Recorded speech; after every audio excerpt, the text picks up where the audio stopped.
So as far as my own instruments, part of the impetus or the motivation is to make something really beautiful that will survive. Some of us have a sense that, death is coming soon to kind of eliminate our existence. And there's this faint hope that, by spending all this time laboring on something, you'll make this object of, music and beauty that will survive you. And in that way, it's, I'm not interested in building a pyramid, but, flutes seem like a good place to go with that. So by that, you can cheat deaths, so we call the art game Beat the Reaper. and although we know, you definitely know that he's going to win in the end. It's kind of a joke, right? It's just for fun, but...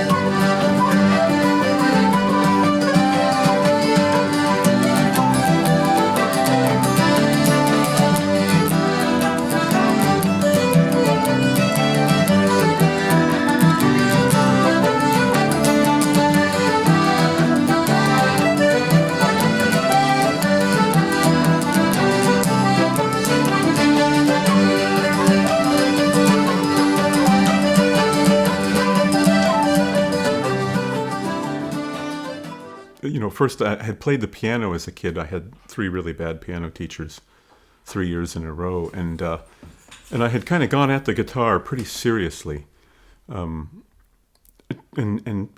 could play the guitar after a fashion.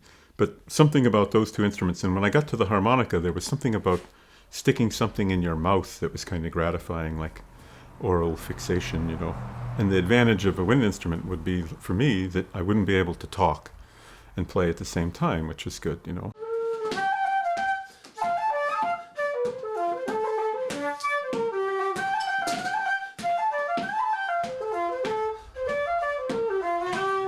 This American man has revolutionized the way that Irish music on the flute is played throughout the world. I mean, this is an extremely important instrument maker for music in America, period. As much as the Steinways of New York. Find the wood, season it, wait 1 to 10 years, turn it round, then drill a pilot hole, you enlarge it to a finished bore, you do the inside first. So the finishing work would involve checking the bore, you might put the reamers back down there, polishing the bores, tuning it, maybe re-reaming it, then going back to the tuning, fitting the flute together. So I was giving somebody this sort of explanation of like what the trick is with this wood, and like what one of these flawless pieces of wood represents, let alone 3 pieces to make a whole flute. Right. You sort of like say, wood like this doesn't grow on trees. I think there's hardly a flute maker out there that you know so little about, that he's really kind of hidden from the public. There's no website. There hasn't been a documentary out. There are hardly any pictures. Patrick has a phone number and a P.O. box and an email address maybe for some. He's kind of hard to reach. And at the same time, he's very approachable. He goes to the festivals and the music schools in the summer and comes with his flutes and gives a workshop about what flute making is about and how he started. Eventually, I got a bamboo flute that worked and a silver flute that actually played. The first silver flute I bought in a pawn shop, it didn't play, and I didn't know why, but the pads were leaking, So I was starting to kind of fixate on playing the transverse flute. At the time, I was the proud possessor of what I thought was kind of a Stradivarius-type flute. It was a German flute with an ivory head joint, and I didn't know when I bought it in a pawn shop that it was the bottom tier of wooden flute making from the late 19th century, mass-produced instruments that were it was sort of the equivalent of like Walmart, sold by Sears catalogs. So then the first simple system flute I had was this ivory-headed German flute, which I actually got really into and tried to play. I worked really hard trying to play it. It was really tough to play. It was a dog. And, Cathal McConnell said in an interview somewhere, it said you have to be careful. This is way back before people were making flutes, right? He said trying to play a bad flute will break your heart. I think that if Patrick had been an astute business person and not a wonderful, delightfully eccentric craftsman and musician, with the bamboo flutes as a separate industry, there was no one, and I would say even to this day, and I'm going back 25 years, no one's really produced that quality in such a low-priced and readily accessible instrument. For all the bells and whistles on his fully keyed flutes with the conical bore, he does make a cylindrical bore natural bamboo flute that's just incredible in its simplicity and elegance, and makes you wonder when you get a hold of these, why doesn't everybody play one of these things?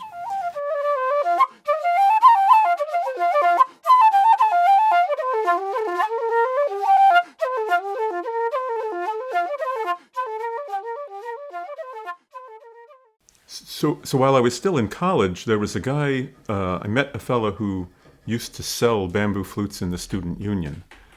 And I owe, something to him for helping introduce me to flute making, because he wasn't too private about the process. He explained what he was doing, and it sounded very simple, at least at the entry level. My last year of school, when I started my last year of college, I started making bamboo flutes through some other circumstances. I kind of tripped into it, and I started selling them in the student union also, which he wasn't very crazy about. His name was Joe Platts. So thank you, Joe, for helping turn me on to flute making. But, there was 20,000 students there at UMass, so there was lots of flute customers. So I had some success immediately selling these very simple bamboo flutes because, $5 wasn't that much money. And I immediately left my job in the library where I was earning $1.40 an hour, and they took out taxes.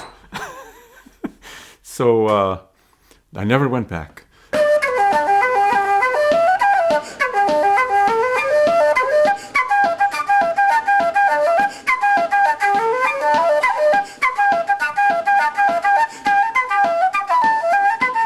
So, first time I met Pat Olwell, I was actually at Tina's house. We're having a tune party. I'm having a great time, and there's a guy sitting over there in the corner with this flute, this stick with holes in it, and he's tinkering with it. He's picking his glasses up, he's touching it, and he's turning it around. He's looking down the center of it, And I leaned over to my friend Brendan, and I said, who is that over there? And he's like, oh, I think that's Pat Olwell. He's a great flute maker. And I was like, oh, really?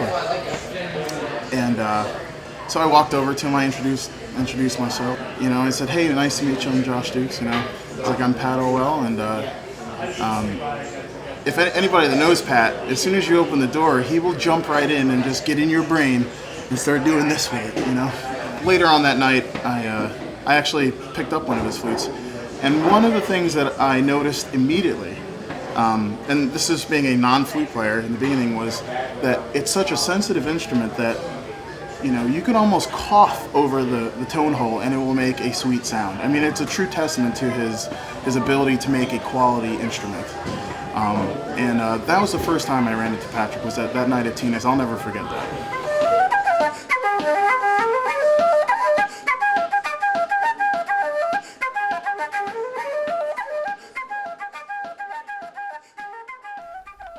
So then I started making bamboo flutes, and my first foray, somebody had given me a piece of bamboo and said, here, because they knew I was interested in flutes and flute making, they said, you might be able to use this more than I.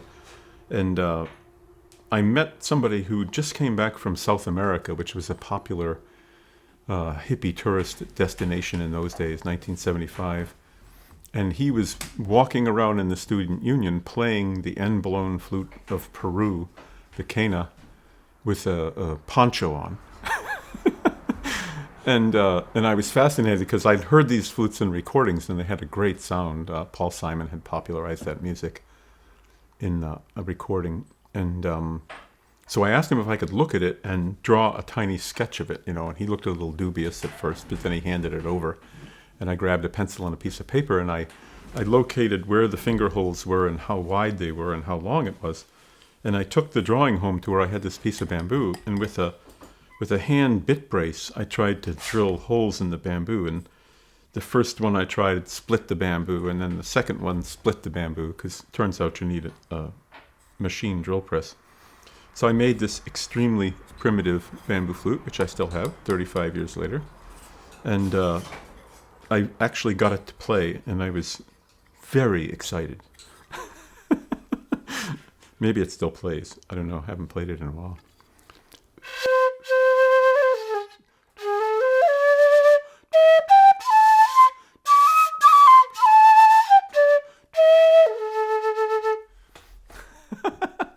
Like if we wanted to do sort of like country humor, you know, you could say, "So, Patrick, where do you get your wood?" You know, say, "From trees."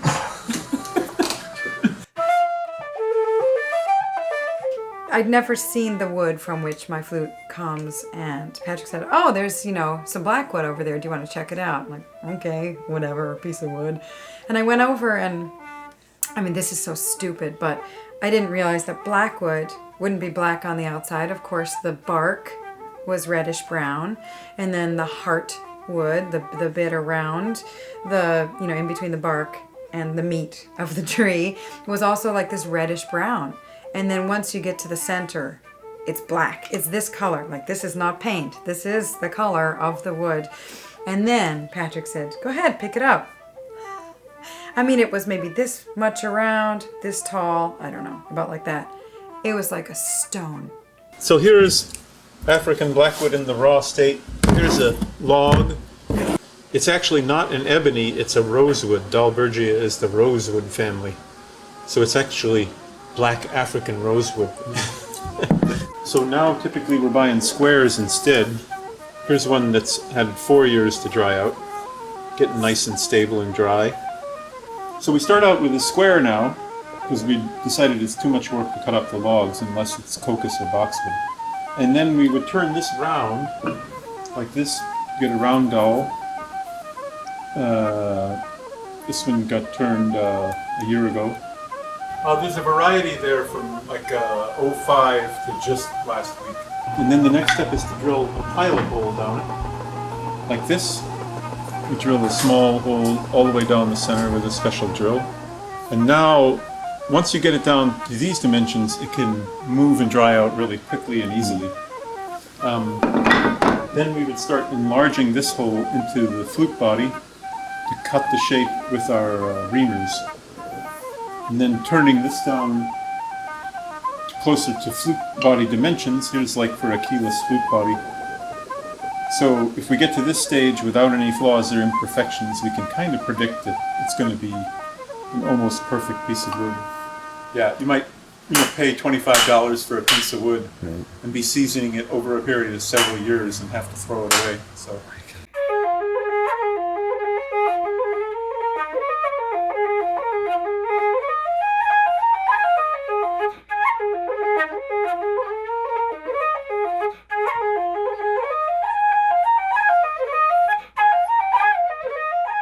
Pat is making me my flute from my hands. This is not an off the rack. Here's a flute.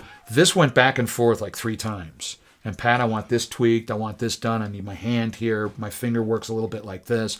My thumb in. I have a high pinky. He had to extend this. None of his keys come this long on the F. So there's a lot of hand work. This key I wanted a certain way. He hand blocked it. All of that stuff. So that tells me that Pat has the love of the instrument, the desire to please clients, but it's also his. I mean, it's his product he wants out there. And I remember him saying when I asked about this key, and he says, "But you won't be able to sell it." I said, "Pat, this thing's going in the box with me, man." I'm sorry, all 3 of them. I plan on having one there, and a nice little one right about here in my chest as I'm going in the box. I'm sorry, but that's the way it's going to be.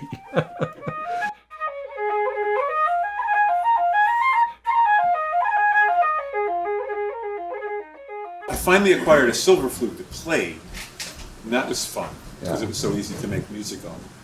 And I made some bamboo flutes that were kind of getting interesting. And I was hot to play Irish music, but I was not in the mainstream down here, hiding out in the mountains by then. But I was in a flea market in Florida, and I was making these percussion boxes, tongue drums. And this enormous guy who weighed about 350 pounds came up and said, you know, because he saw me selling flutes. He says, I've got 2 wooden flutes from the Civil War. He said, my grandfather got one of them off a dead soldier, a dead Union soldier. And it's about that long, but he said, but I got another great big long one, and he held up his hands, concert flute size, made out of wood. He says, I'd probably trade you for one of those boxes, you know, which I was selling for $45. So I acquired an 8-key German, English simple system flute, which wasn't a fantastic flute, but it played. And with that, I actually started playing the wooden flute. And I was off and running. There was something about it that was incredibly exciting, and the sound was really exciting to me and really thrilling. And because there were only 6 holes, something clicked. As I used to joke later when I was selling bamboo flutes, I say, well, unlike the violin or the saxophone, it actually sounds really nice when you just play one note. If you just want to study by yourself, you can use this book, The Flute Without a Master, containing new and complete rules and exercises with full directions in tonguing and all the necessary instructions. To master the art of playing the flute, 1850. This is printed in 1850. You know, I didn't really have a business formula or a business plan. I was kind of out in the ozone. I had been in, you know, liberal arts college for 4 years. I think my driver's license expired at one point. I didn't own a car. I was a scholarship student. So I moved down here and set up shop. Unfortunately, you know, chose a building without electricity for the first foray, and that didn't really work out. I placed an ad in a magazine for the bamboo flutes, and I got like a whole slew of orders right away, which was pretty amazing. But pretty soon, you know, with this everything still in boxes, being stored in boxes in a house with no electricity, and you know, it needed like major repairs, which we were doing in exchange for rent. So, you know, I wasn't even able to fill the orders right away. So I started my career off with, you know, having to have people. They couldn't call me up in those days because there wasn't any telephone. But, you know, they would write a postcard and say, "Where's the flute you said would be ready, you know, a month ago?" I'll have the D for you first, the D flute, and then it'll take a little bit longer to get the C. Who is it? Eamon O'Riordan, Oh, yeah. left-handed flute. He's going to make a CD. There you're here witnessing it. Calling from Ireland. You know, Buddy and him are making a CD. Love to have it now. He'll try to wait until the end of the summer.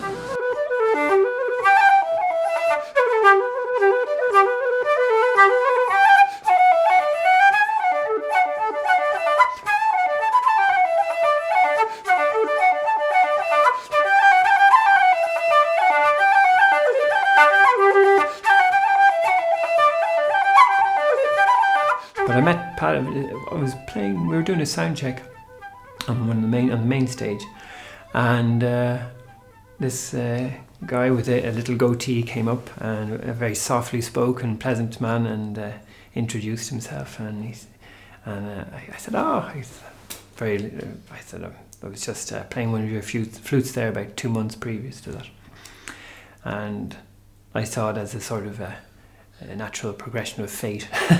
And he said to me, I was kind of nervous. I was sort of in awe at the craftsmanship and the detail and just the understanding that he had in making his flutes. So he stuck up a great conversation, and he said to me, you know, he said, "I don't often say this, but I suppose he paid me one of the best compliments I ever received, and it's kind of hard to receive a compliment, you know, but he said, you need a better flute. You need a flute that'll do your playing more justice." And I was quite taken aback. So he said, "Leave it with me, and if you're interested, I'll sort you out." Anyway, I couldn't believe my luck. I couldn't believe that chance or fate had, you know, passed this in front of me. So I waited a year and was in contact with them throughout the year. And so this parcel came along, and I opened it, and there was my first little baby. And I opened it, and the flute really hasn't left my side since that day. So, I mean, this flute has carried me on a journey, and still is, through music, through Irish traditional music. So it's very much a part of me, and no one in the house is allowed to touch it. It's the only item that I have that, not that I'm precious about my items, but absolutely no one's allowed to touch it, not even the wife.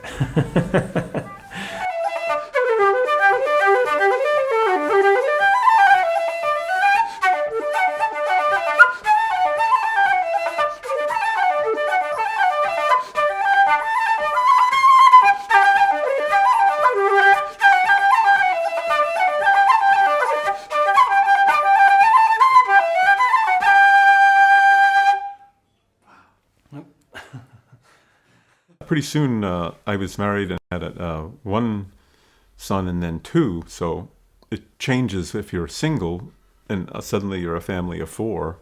You know, you have to hustle and make some sales. I've been around a lot of artists and craftsmen. They're never quite satisfied with the finished result because they have a sort of a compulsive thing, you know. And if, I think that's more artists and craftsmen, though, generally. well, a friend of ours said his definition of a craftsman is an artist with children. And watching Matthew grow up to be this phenomenal dancer was one thing, but watching Aaron grow up to be this phenomenal fiddle player, I mean, it was just stunning because, you know, one year they're just little kids running around. Then the next visit, they're this big and they're kind of tooting away on something. And then the next visit, they're ready to record. It seemed very odd when they remained interested and got real serious about playing traditional music, you know. We're more used to the idea that the kids pit themselves against the parents as diametrically as possible, you know, and everything the parents do is shite. And they have to create some new territory, you know. I'm not just going to play flute, I'm going to play fiddle too! You're such a rebel.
To buy a lathe, a really nice lathe there, it was almost the same price in '81 as it is in 2012 because they shifted all the production overseas for all this stuff, just like everything else.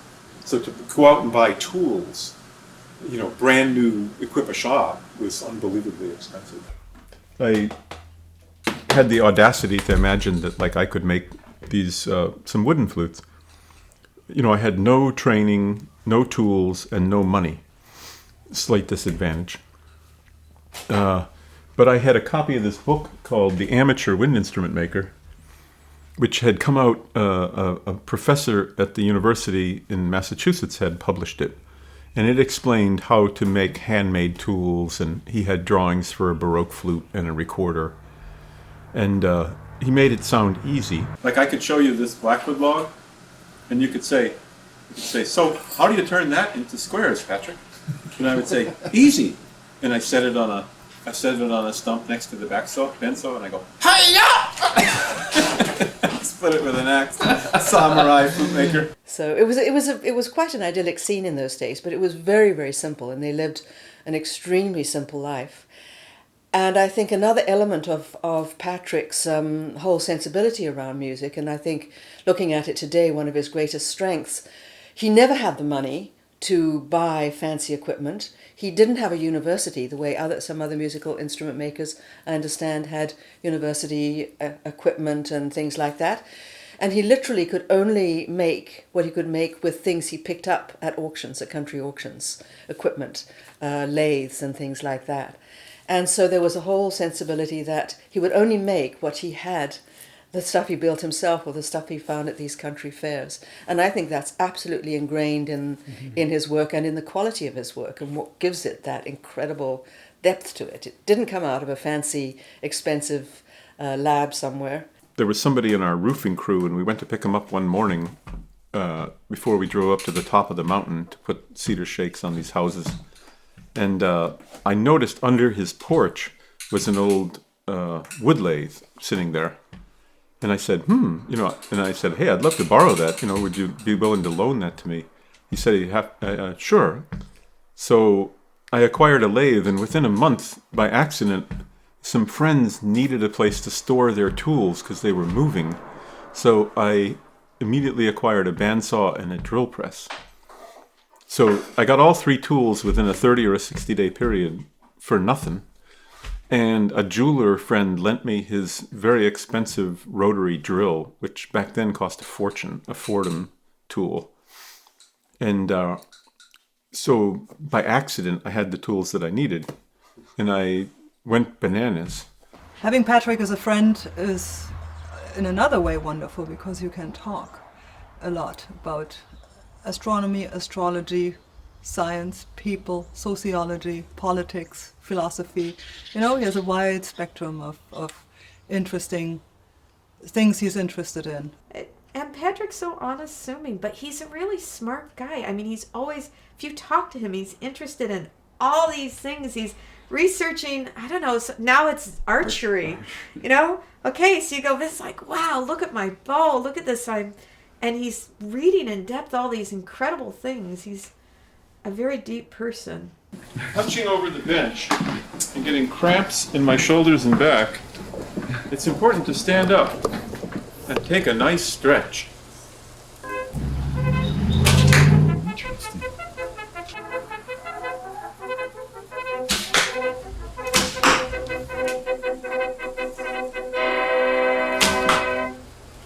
You see that one? That one hit bullseye, I think. The first 2 I fired went to the right. That was the last shot. So after making bamboo flutes for 30 years, it's not such a stretch for me to enjoy making these.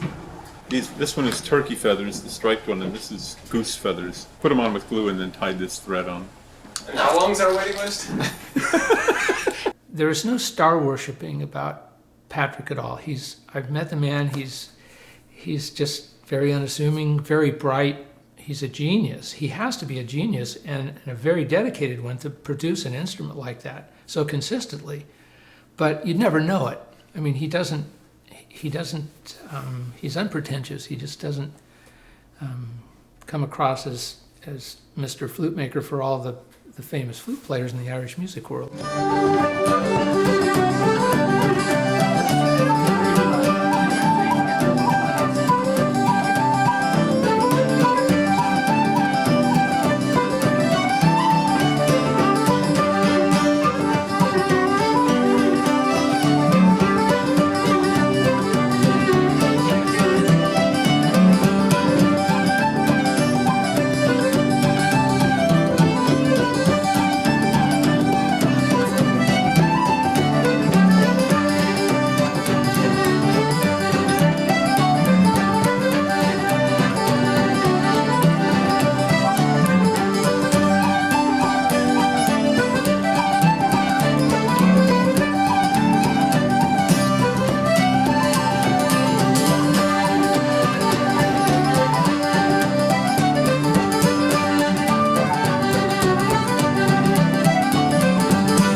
next step of making conical board instruments, more sophisticated concert flutes in the key of D, to copy the couple that I had was much more complicated because one needed a reamer.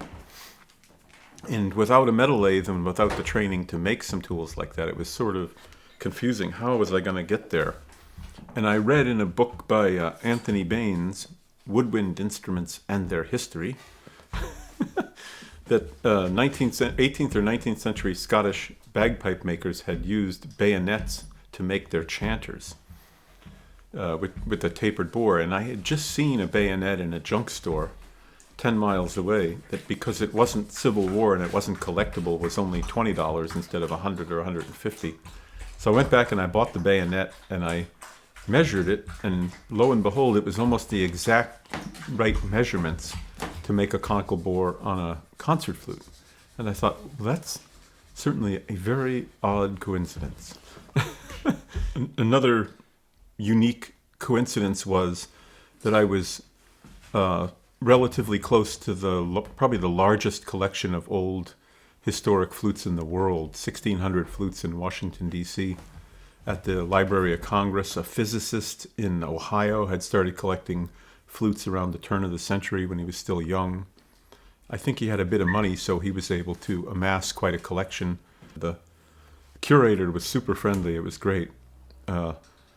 He was there to help me, I thought wow, this is my tax dollars at work, In those days, it was very disorganized. These instruments had sat in cardboard boxes in rooms that weren't humidified since he had donated them to the Library of Congress when he died.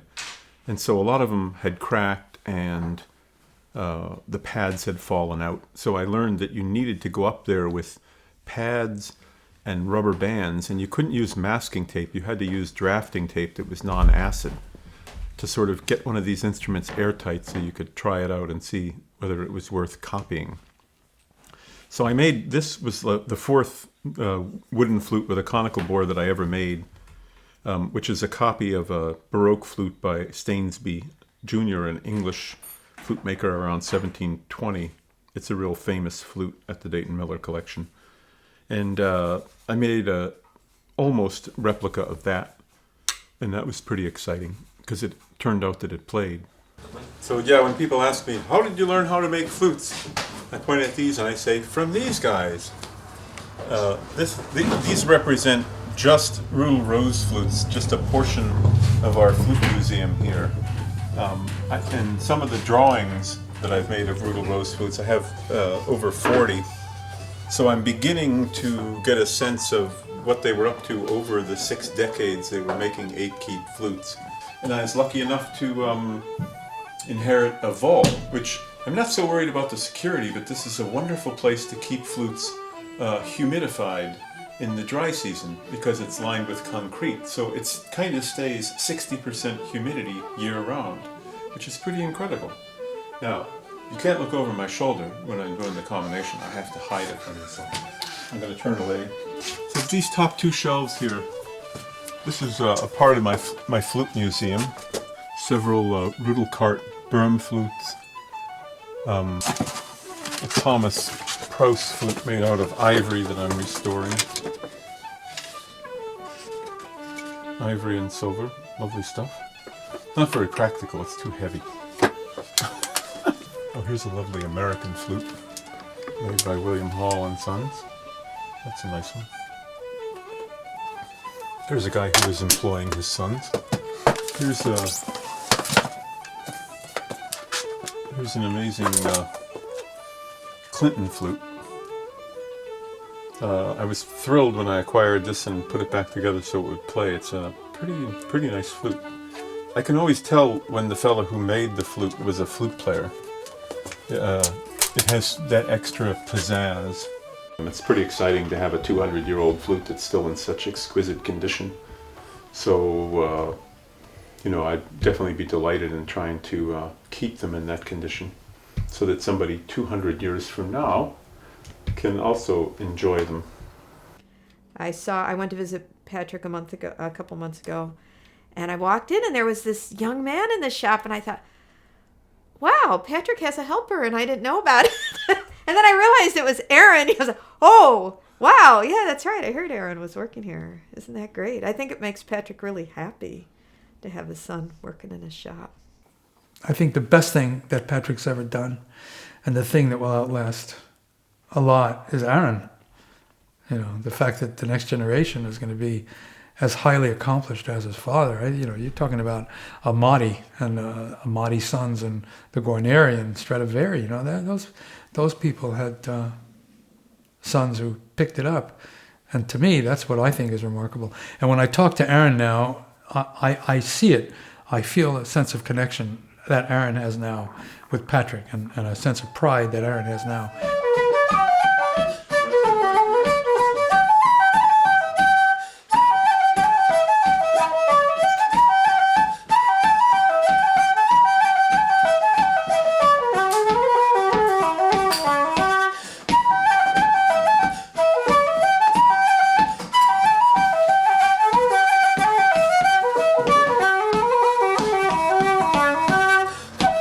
That's kind of an interesting question, because people often, ask me, well, do you sign your name on them? And I say, yeah, I stamp Olwell on them.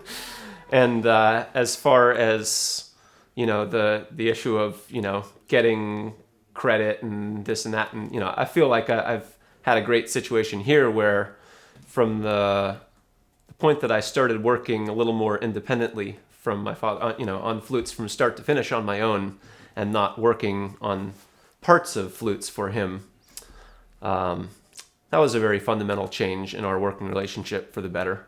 My dad and I are probably, reoccurringly haunted by the thought that whatever we come up with technologically is still basically 19th century. There's so many levels of advancement beyond what we're doing here that it's always going to be the slow way, but that, that's part of where we're at, is accepting that, and that, we don't have to make things as fast as humanly possible in today's age. My own apprenticeship, my own learning here, as I was talking some about, I feel very glad that I've had all the ability to kind of figure things out for myself in a lot of places and come up with my own techniques. And Patrick wasn't, standing over my shoulder saying, no, don't do it that way. As long as the result worked out fine, he was fine with me taking whatever route I wanted to get there. That's been a really valuable thing, I believe, for me in feeling like I'm not just following in my father's footsteps and not making any of my own, I guess.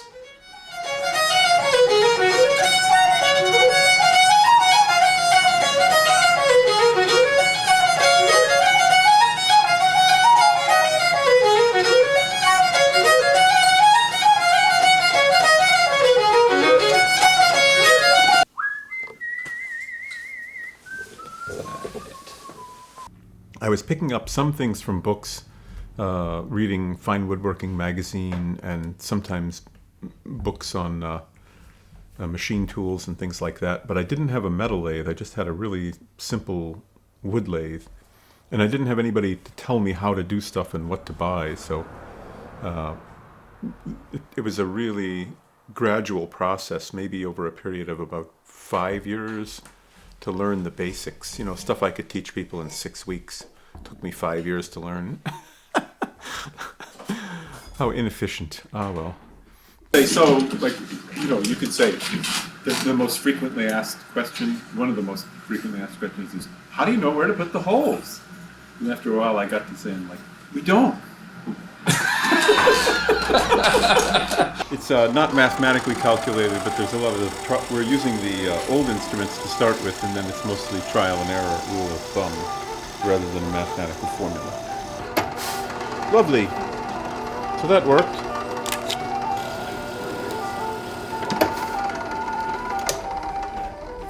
So we still have to finish the holes now, but that's what it looks like at this stage. But what it did was that it helped me in that I wasn't bound by a set of rules or a canon. I quickly figured out that the people who were making copies of Baroque instruments, for the most part, only made exact copies down to 1/100 of an inch. thousandth of an inch.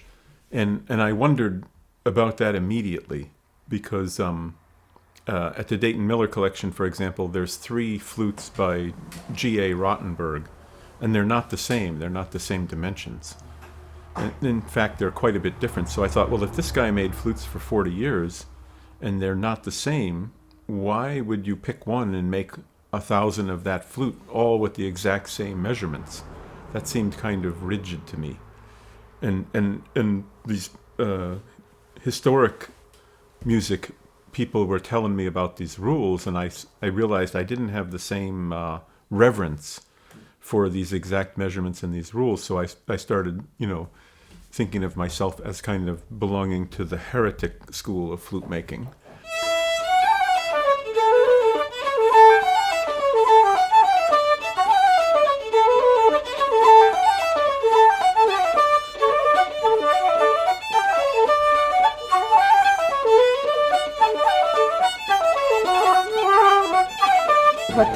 What they have is very special, but they carry it very lightly.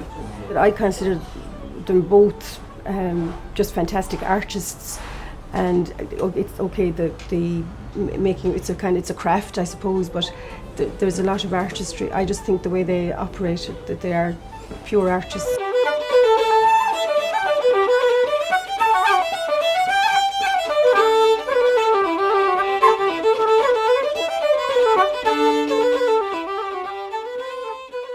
So, and I think I don't have a sense that I've recreated the flute or done any big innovations. I've just tweaked little elements from different flutes. Like I'll play this flute and I really like the tone in the second octave, but the low D is weak, and this one's a great flute, but such and such notes are flat. So if I take this foot joint and this embouchure and sort of weave them together, copying the parts of the flutes that work, and not copying the parts that don't work. Because we had friends who were in high school who were part of our existing community from the time we were really little, who either we had gone to school with prior, or we were part of the same kind of group of families, and they would have known and had some idea of, oh, there's this guy, he makes flutes, he's kind of famous, oh, okay, whatever. But then there would have been people who we would have made friends with in high school who didn't know the family, who wouldn't. Your dad does what? I always noticed there was a certain inflection that people would use when they said the flute. You play the flute. It just really speaks a whole. I don't know what exactly it says, but you know what I'm talking about. I always thought like I'd be much better under doing research and development, and midway through learning how to make flutes, I thought I would be ideally suited to be in the back room, testing the rules and making one-of-a-kind prototypes and then handing them through the door to the production team in front, And I ran that idea by Aaron at one time, and he laughed and said, "Good luck!" He's a true craftsman, right? He's an engineer. But he's also, and I'd say first and foremost, he's a player of the music himself.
The way I think this flute has changed Irish music and flute playing within Irish music is that you have some more options in terms of how the instrument sounds.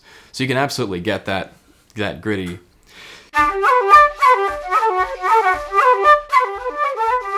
mean, it's absolutely one option, but you can also have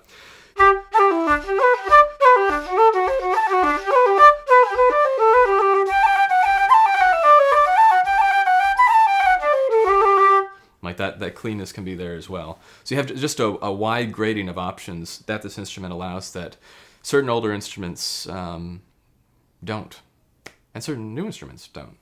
But the tone, the range of tone, the palette of colours that this can be achieved from this is absolutely amazing. And Pat has allowed this to happen again.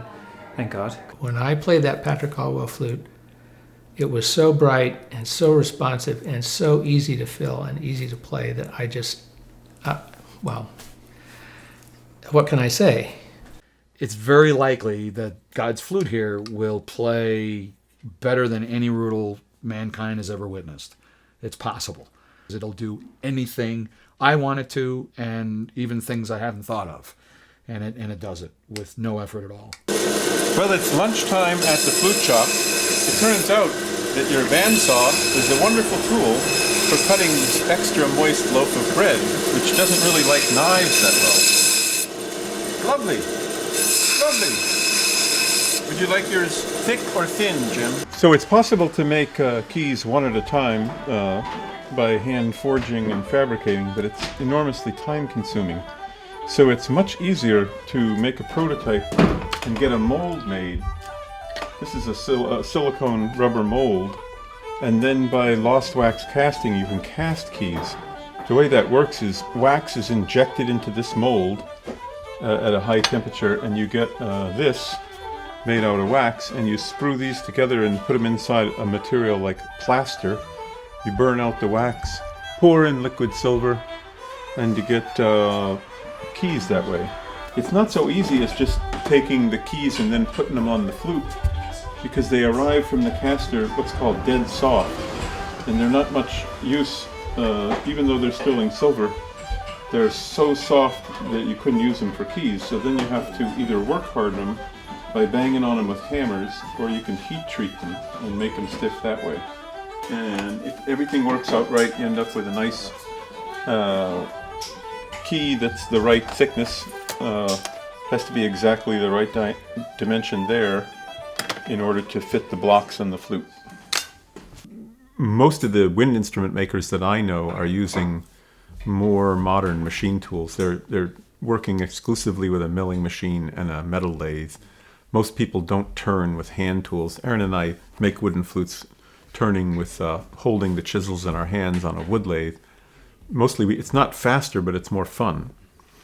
I feel really lucky and really fortunate that I have all these customers that are willing to indulge me in this older way of making things, insofar as they're willing to, pay us a wage that we can almost live on to make instruments this way. And they seem to, we find, and they seem to believe also or reinforce our idea that this much slower paced, more careful way of going at it is going to result in more instruments coming off the line that actually play. And when I say that an instrument actually plays, I mean it very critically. Aaron and I are both hypercritical in terms of the performance and response of instruments. You probably know that Patrick is not selling the most expensive flutes on the market. There are other flute makers that get more money than Patrick. And the reason Patrick does this is because he doesn't want to be known as the most expensive flute maker. He's content with being considered by many, not everybody, but by many, the best flute maker in the world. By many, the best flute maker ever.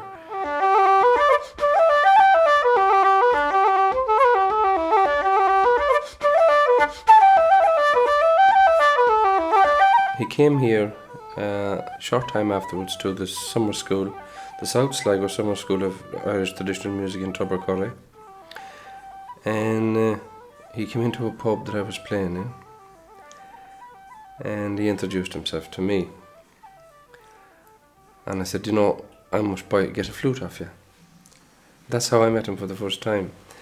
I had a few drinks taken the same day. Anyways, I asked him could I take his flute for a tune. He had a flute with him. So I played a few tunes on it. I thought it was even better than Molloy's flute. And so I asked him would he sell it to me. There and then. How much? And I've played other Orwell flutes, but this is the best one. This is the best one, yeah.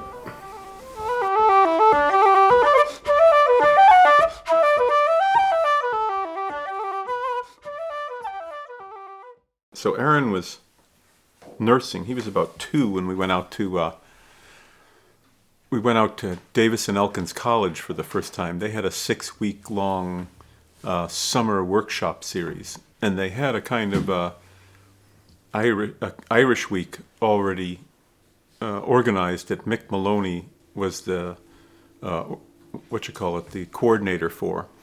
Tim Britton was teaching a class of 30, and he was teaching penny whistle, uilleann pipes, and flute, which is pretty overwhelming if anybody's taught one of these week-long things. You would never do something like that today. It's just completely nuts. So he was spread so thin. Plus he was staying up till 4 in the morning, coming to class on 3 hours sleep, and he's already kind of a cosmonaut. So, but he and I got along great. You know, it was wonderful because he's such a serious musician. He'd been so immersed in Irish music. So going to that workshop was the first opportunity for us being sort of isolated in the mountains of Virginia to go and just be completely immersed in Irish music for a whole week with somebody who actually knew how to play a wooden flute. And of course, that's where I would be able to see and hear other wooden flutes. So Patrick, how long does it take to make a flute? Well, how long do you have? That's good. Yeah. But at the end of the day, I think the reason it takes so long to get an Olwell is because when the weather's nice, he likes to go out by his creek and sit in the sun.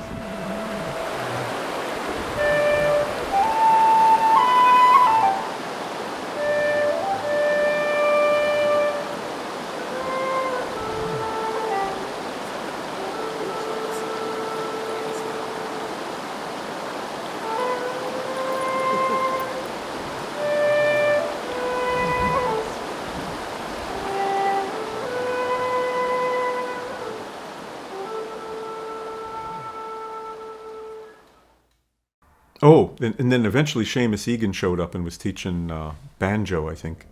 Not flute, but he had a really great flute that he had acquired when he was 16. And it was very different than the flutes that I was making. During one of the dance workshops, he let me measure it. I sat down at this coffee table, really quickly. I was always measuring flutes under unusual circumstances in a real hurry, and I would grab whatever large white piece of paper was at hand, and I was smart enough to bring my calipers and my telescoping gauges, and I'd sit down and draw a working picture of this flute, and I still have this drawing in the drawer over there. And I made a copy of it, and it played much more easily than what I had been doing, because the bore and the foot joint are a little bit bigger. It was more user-friendly for somebody who wasn't a wooden flute virtuoso. And I really took to it. I made a 440 version, and I gave him a keyless one to try out. And I think he started playing one of my head joints, and right at that moment, he had left his car parked in front of a cafe in Manhattan or something. And then so I met up with a friend, and we went down the village, and stupidly thought we were just going to run in this place, get a bite to eat, and that, and back in. So we didn't want to take all of the instruments out of the car, and I didn't think we'd be that long enough to be of any trouble. But when we got back out, I was going to go on and get a taxi to wherever I was headed, and I remember we opened up the trunk of the car, and everything was gone. My flutes and whistles, and had a mandolin, a bag of clothes, and so everything was just. I remember opening it and then closing it as if, like, oh, maybe this is the wrong trunk, and then we opened it again. It was gone. But so I made this drawing of this flute. I made this reproduction, and then when Seamus's flute got stolen, he said he called me up and he said, my flute got stolen. Like, I'm messed up. He said, I'm trying my sister's flute. I'm playing 2 or 3 other flutes. None of them work. He said, can you make me a flute? Because Patrick had taken some measurements of that flute at some point, and I kind of had that in the back of my head, and said, well, at least he's familiar with what I've been playing with. So I said, okay, and I made him. I think I let him play the flute that I was playing, which I was super fond of and really attached to, and I said, you can play this in the meantime, and I'll make you a 6-key version. He actually sent me his own flute that he'd made for himself and that he'd been playing, with the idea that he would make me a flute. So he sent me actually this flute that I've been playing ever since. So obviously he never got it back. And I showed up at the festival in West Virginia with this new-made cocoswood flute. I said, here you go. And he played it, and he says, no, I don't like this one as much as yours. And I thought, damn, So I got the new-made one, and he got mine, what can you do? And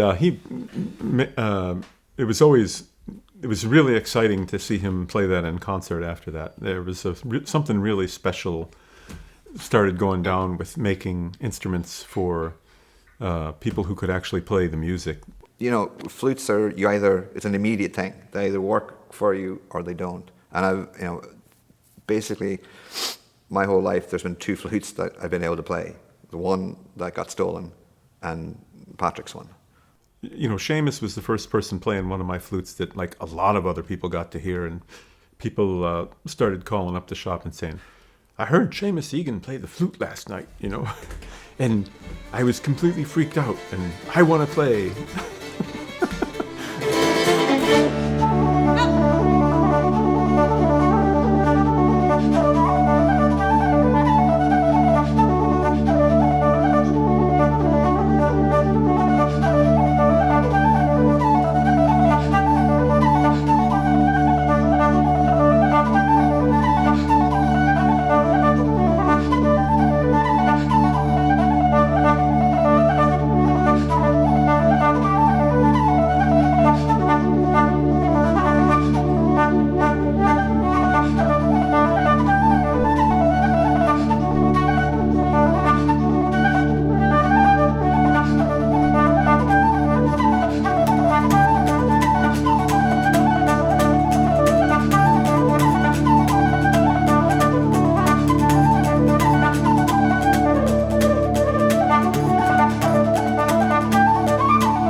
I just think it's just remarkable that he's dedicated his life to making these flutes and sort of preserving the history of that craft, and his enthusiasm for it. And he's a world-class artisan. Because there's other amazing freedoms, like you only go to work when you want to. Not many people can claim that. Or there are days when you go to work and you think, man, I love my job, like there's a grind for everybody, but there's also days when you think, this is really fun, and really you're doing something that's satisfying. Yeah. You walk into the workplace and you go, I get to do this. That hasn't gotten old for me. I still really appreciate my job. It's 35 years of making flutes, It's possible to cut embouchures with a milling machine and a special jig. We actually prefer doing it by hand because we can make micro adjustments more easily. This is somewhat awkward in the beginning, but after you've been doing it for a while, you get kind of a facility with this tool. And it's possible to hit any spot on the embouchure really carefully and still have a certain measure of control. It was after I'd been doing this for a while that I realized one day I could have been a dentist.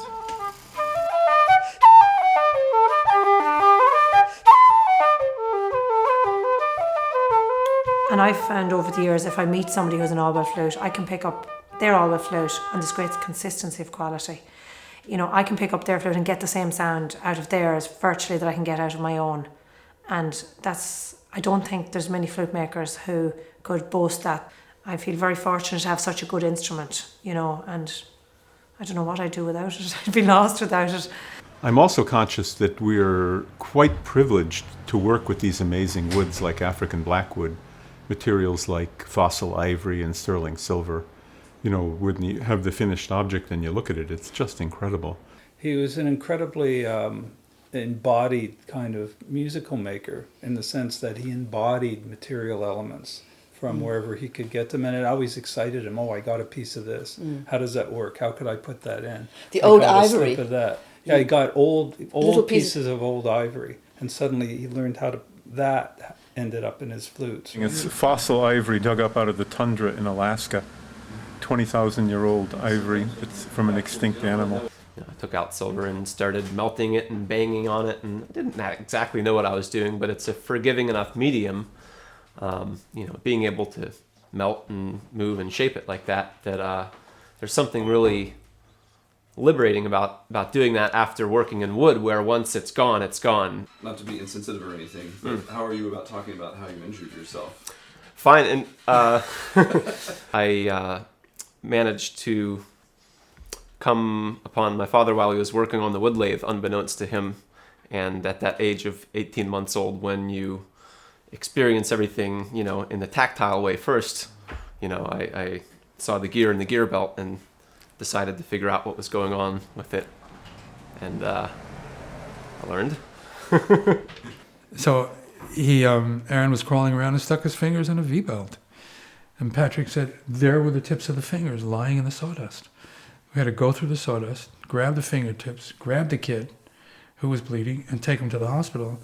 And Patrick said, and I sat outside the hospital, he said, and I just buried my face in my hands. And I thought, oh my God, that's the worst thing that's ever happened to me in my life. That's the worst thing that could ever happen to me. I will never be able to accept this, that this has happened. A flute maker's kid losing parts of his fingers, a musician's kid losing parts of his fingers. But it worked out, and Aaron deals with it better than anybody can possibly imagine. But so that's something that Patrick really had to overcome, I think. It was potentially very destructive event, but I think they both have dealt with it beautifully. Recently, I decided I was going to tell people that, my parents thought I was having too difficult of a time discerning my right from my left hand, and they were afraid this was going to hold me up, so they thought they'd make it easier on me. That's dark humor. That's not for everybody, but not for the faint of heart.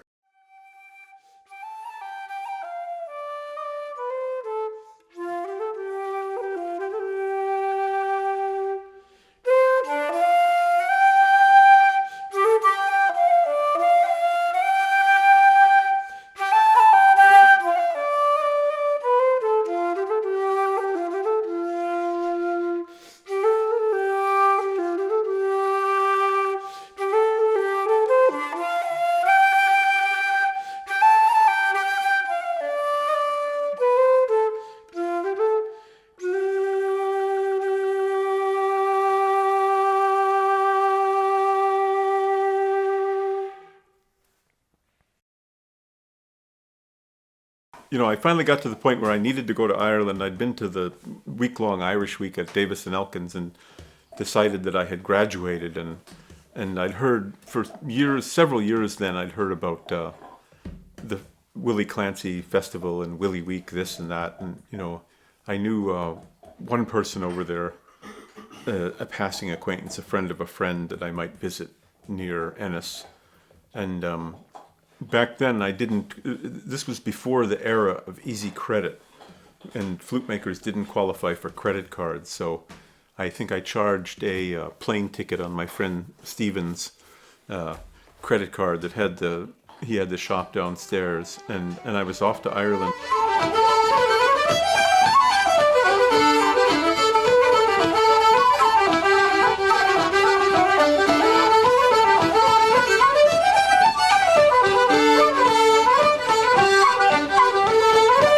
I had no rent-a-car, not that much money, and it was great. I went to Willie Week and I didn't know where I was going to stay, and ended up finding a cheap room at the convent down there where they had a cheap B&B, And the town was kind of crowded and it was sort of nuts, but I still had a good time.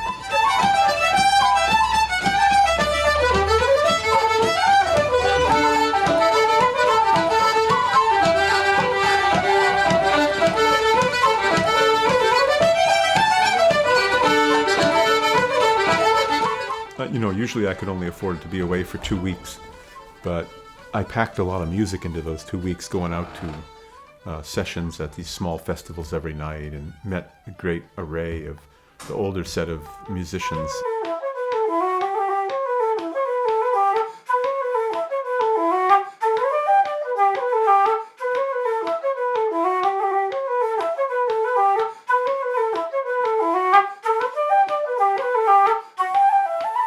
It's happened for a long time. You know, if you said Norwell flute, you're playing one of the best, you know. Oh, I started when I was 7. I suppose I used to be over. Nearly lived over there, you know. It was anytime they wanted me for something and I was missing, I'd be in Thomas's. It was a great house, great house now for music and everything like that. And it's empty now, you know. It's kind of sad. All dead. All gone. All dead.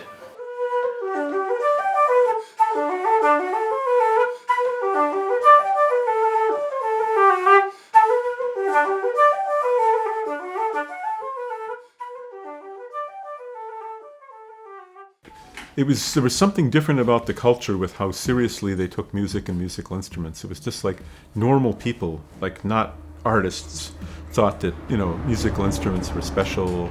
When they found out I was a flute maker, they were always, you know, intrigued and thrilled, and people would play the flutes and kind of, whoa, you know, these actually play. So I started getting orders right away from Ireland, which was pretty exciting, being only an American tourist.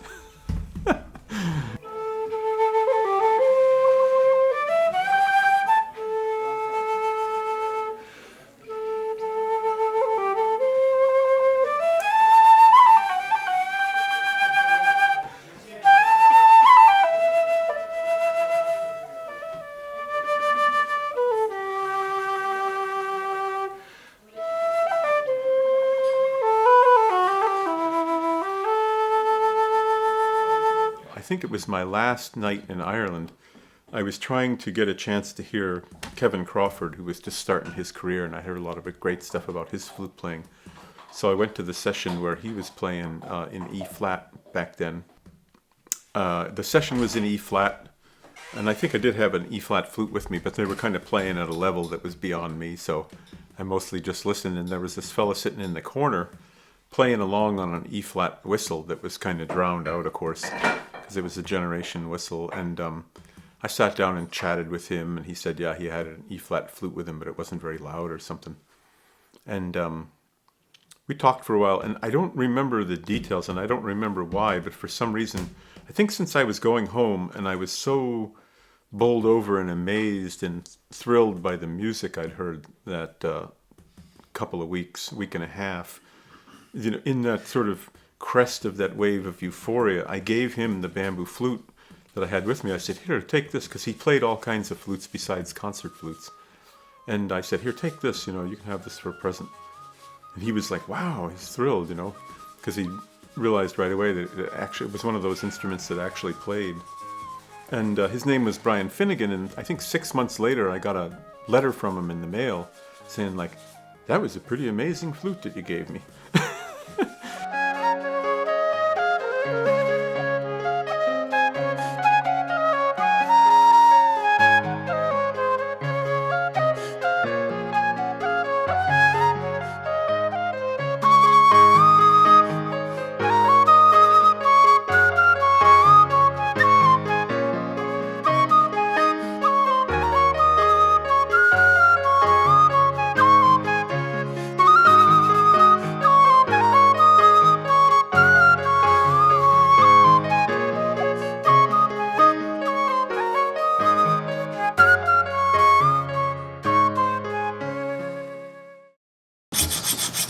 So what I'm doing is I'm roughing up a sterling silver head tube that I'm going to glue inside of a wooden tube. That's the way these head joints are constructed. It's kind of a crazy design from an engineering standpoint, as several people have pointed out, because the wood expands and contracts with changes in humidity, and the silver doesn't. And in the worst case scenario, if you travel to Phoenix and you don't take precautions, you're going to end up with a cracked head joint.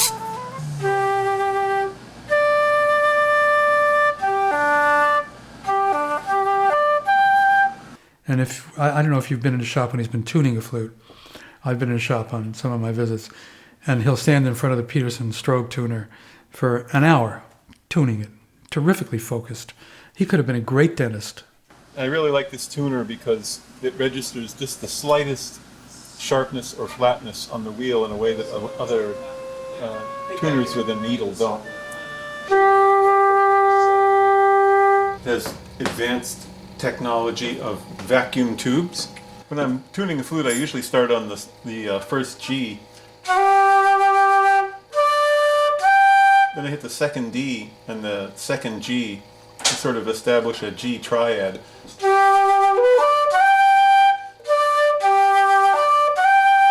And that's kind of home base. That frames the territory rather than picking an arbitrary note like A or G sharp or something.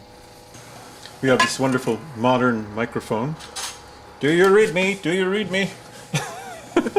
And finally, I had the flute that I needed. Like after, 10 years of making wooden flutes, I finally made this new moderate, slightly altered Pratton model. And I thought, wow, this is it. Like I can finally play the flute the way I've been dreaming about playing. I can get a big sound on the low D. It's responsive, it's in tune, it'll play at 440. I finally accomplished all the things, and there was something magical about this head joint that I was not interested in parting with it. And as everybody knows, when you play an instrument for months and months and months, something happens, it plays in, you respond to it, something connects. So, I would tell people, well, this flute isn't for sale. And then I met Frankie Kennedy for the second time at the festival in Wolf Trap, and he said, I want to buy this flute. I want to use it on our next album. And I was like, really confused because I really wanted to sell them a flute. It would be like really exciting. It'd be like I would get to be on their album, I just remember sitting there by candlelight and an alt-hand CD had come out. And Frankie Kennedy, who was still alive, was playing an Orwell flute, and that was mentioned on the CD. I think it might have been Island Angel. And we showed it around in the candlelight. It was like, look, the name Orwell is on that CD, and that was a big deal. Now, people like Matt Molloy say he's the best flute maker in the world.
I was on my way to Florida to do a couple of festivals. We were doing the Medieval Fair in Sarasota put on by the Ringling Museum.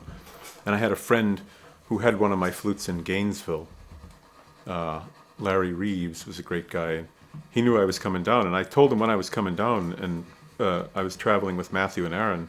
And he said, well, I'm going out to the Chieftains concert that night. Would you like to come? And I said, well, yeah, that'd be great. You know, I think I hadn't seen him perform at that point. And he said, great, okay, well, I'll buy you a couple of tickets, you know. And then later he refused to let me pay him for the tickets. He like treated us to the tickets, which were pretty expensive, you know. It would be hard for me to have purchased 3 of them at that point. And I think at that, I sent, maybe I sent a note back via an usher at halftime to Matt Molloy saying I was in the audience and I'd love to meet him. I had a couple of my flutes with me. And somehow he'd heard of me. I'm not sure, I don't remember how the grapevine was working just then. So at the end of the concert, we waited at this one area where there was a reception going on, and then the usher came and took us back to their dressing room. They were real, I mean, I didn't know these guys. I hadn't met any of the Chieftains, and they were so friendly. They were so informal. It was different from meeting jazz all-stars and classical musicians. There was something different about the social interaction. And Matt Molloy was really friendly, and I showed him the flutes I had, and he seemed quite interested, quite intrigued. And at the end of him trying out 3 different flutes for a fair amount of time, as I was getting ready to leave, Sean Keane looked up and I said, "Those flutes seem really in tune," something like that, or they seem in tune, and it was sort of a real low-key kind of compliment, and I didn't know, I wasn't so familiar with Irish mode of expression that was a pretty serious compliment, and it was great. And I think, and then I, visited Matt Molloy in Westport. It took, several visits and plying him with several flutes before I finally, he found one that he hit it off with, kind of. And that was, of course, the peak of excitement of working with another, working with a musician. I suppose it must be 15, 20 years ago, yeah, it must be. Because I had another flute very similar to this, which unfortunately was stolen. Yeah, which nearly broke my heart. But he had, fortunately, he had this instrument made for himself. So he'd been playing it for about 4 or 5 months. And I pleaded and threatened and coaxed and persuaded him eventually to part with it. So he did. So here it is. Yeah, I remember. I think it was in. He sent it. We were in San Francisco, I think it was, and he sent it by mail, and it arrived at the hotel. And I remember I was having lunch when one of the concierge came in and told me that he had this package for me. So suddenly I realised then what it was. So. I rushed off into the gents with the package and opened it up and played it, and I got a few strange looks, I might add. But the instrument was just jumping out of my hands, so it was really very responsive. So I said, that's it. So I played it that night, which normally I would never do. You get used to it. You have to get used to an instrument before you take it on stage, so that you instinctively know what's going to happen when you play it, if you know what I mean. Because they can vary quite a lot, but his was just, the response was just bang on, it just suited me perfectly, so off I went.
And I'm really glad that Aaron is here, and that all the effort that I've put in won't just get sort of blown away by the wind or the shifting sands of time. Here I've collected all these tools, I've collected this information, I've spent a decade and a half going to auctions and flea markets, trying to put all the necessary hardware in one room, and I thought, now it's just going to disintegrate when I die. How tragic that would be, you know. So it's nice, the sense of continuity, that somebody's going to pick up on the work and I'll be able to pass on what I know. I mean, it's a long turning point before making actually a living.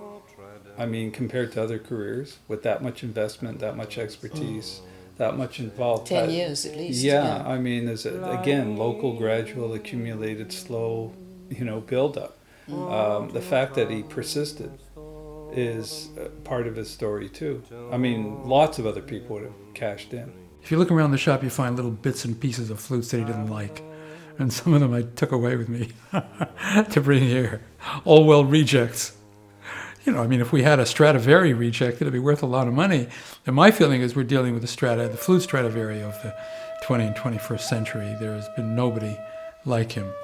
And I just feel like anytime I go anywhere, you know, those of us who play Orwells, we're family. There's definitely kinship there when you play an Orwell. That's very special. And I think that in our post-industrial society, when things look increasingly mass-produced, there's even a greater appreciation maybe than ever for musical instruments that look, feel, and I mean, react like a human being made them. You can't make it better. You just can't make it better.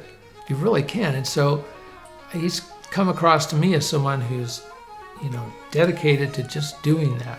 And I really appreciate that. I really think that's an important thing when you've got a beautiful instrument like that and you know how to do it and get it right. You don't need to do anything else. But I think we're making progress. Probably, you know, another 10 or 20 years I'll have it figured out when I turn 80.